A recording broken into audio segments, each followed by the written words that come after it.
Rampa rito, rampa roon. Si Adrian, aka Madam Pilikito. Ang bonggang OOTD ni Adrian, slay, very shala. Pero sino mag-aakalang ang mga ito gawa pala sa mga gamit na halos patapon na? At ang glam team niya, hindi kilalang stylist, kundi ang kanyang mismong mama at papa. Bata pa lang daw si Adrian, makulay na ang kanyang personalidad. Na-feel ko siya na iba talaga. Ako talaga ay babae. Yes. Is nung mga nasa around grade 3, kasi yung mga laruan ko is yung mga Barbie. Pinagagawan ko siya ng mga damit. Pero dahil sa kanyang paglalantad, si Adrian nabuli. Pag nalakad sa kalsada, natawag na, hoy, bakla, ganyan. Ang pangit, ganyan. Kabi-kabila man ang naririnig na pangungutya, si Adrian ay mas lalong minahal ang kanyang sarili. Parang hindi ako masaya, napipilitin ko yung sarili ko kasi alam ko talaga sa sarili kong ano ako eh. And then yon, bumihis ulit ako, bumihis ng pambaba. Mismong ang kanyang ama, nahirapan din siyang tanggapin nung una. Galit ako noon na bakit mga anak ko naging ganyan. Pero nanaig ang pagmamahal niya sa anak at ang pagtanggap sa kung ano ang totoong siya. Proud naman ako sa kanila. Matulungin naman sa magulang. Bigay ng Panginoon yan. Adi, suporta na lang kami. Hindi na nga lang daw sa pagiging transgender, proud ang mga magulang. Maging sa hilig niya sa pagdidisenyo ng mga damit, support! Very supportive. Sila yung tumutulong sa akin sa paggawa, sa pag-assist ng yung mga ginagawang gowns. Ibinibida na nga yan ni Adrian sa ina-upload niyang content online, kung saan si tatay nagpaka-assistant sa fitting niya ng gown. Kaya naman ang mga netizen, pinusuan ang suporta ng mga magulang ni Adrian. Touch talaga ako sa video mo na to. Mahal na mahal ka ng tatay mo. Sana lahat ng magulang ganyan ka-supportive. Ang mga obra ng araw na disenyo ni Adrian mula sa mga bagay na hindi mo akalaing pwedeng gamitin sa kasuotan. Tuyong dahon ng niyog, dahon ng saging, pako,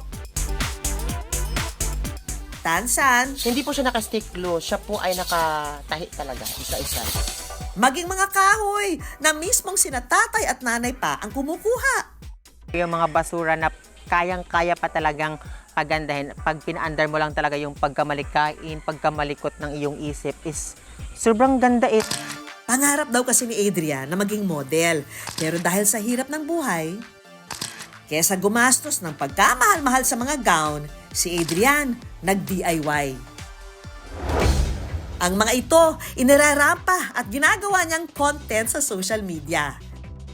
2020 nang sinimula nitong gawin ni Adrian hanggang sa nagtuloy-tuloy, nakilala at kumita mula sa mga nakakatuwang content niya. Naging daan pa ito para siya'y makapagtapos ng pag-aaral at makatulong sa pamilya. Mula first year college ako is napaaral ko yung sarili ko until mag-graduate. So ako na yung bumibili sa mga pangangailangan sa bahay, pangangailangan nila, o yung mga pangkalusugan nila. This is may pasalubong? Kung dati raw, siya ang naghihintay sa pasalubong ni nanay at tatay, ngayon, siya na ang laging may dalang pasalubong sa kanila. Bunga ng kinikita niya sa kanyang mga content. Siya ang nagpapakain sa amin. Hating gabi, may dala-dalang bigas. Ito na nga raw ang sukli ni Adrian sa walang sawa nilang suporta sa kanila. Best Nanay of the Year! Si Adrian, may passage pa nga sa kanyang mama at papa. Napaka-supportive nila sa mga ginagawa ko and they are always here for me kapag may mga problems. And for today's video, i-flex sa atin ni Adrian kung paano niya ginagawa ang kanyang mga kabog na OOTD. First, meron tayong base and meron tayong glue gun and glue stick and of course, yung pinakakukumpleto talaga sa atin. Itong dahon ng niyog. Ito yung dahon ng niyog na tuyo na nilagyan siya ng shape. Ang mga mga dahon ng niyog, ididikit sa base hanggang sa mapuno. Pagkatapos mapuno, ready to fit na. Irapan mo na yan, Madam Piliquito.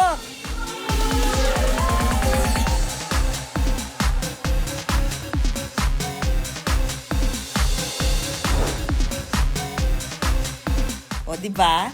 Simple pero bongga. Magpakatotoo lang kayo sa sarili ninyo. Hindi na ako tumago sa shell ko.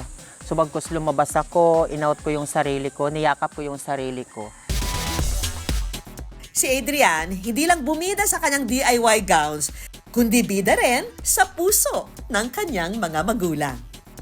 Ay, yan talaga ang mahal na mahal ko na anak yan. Ipakita mo sa kanila na kaya mo.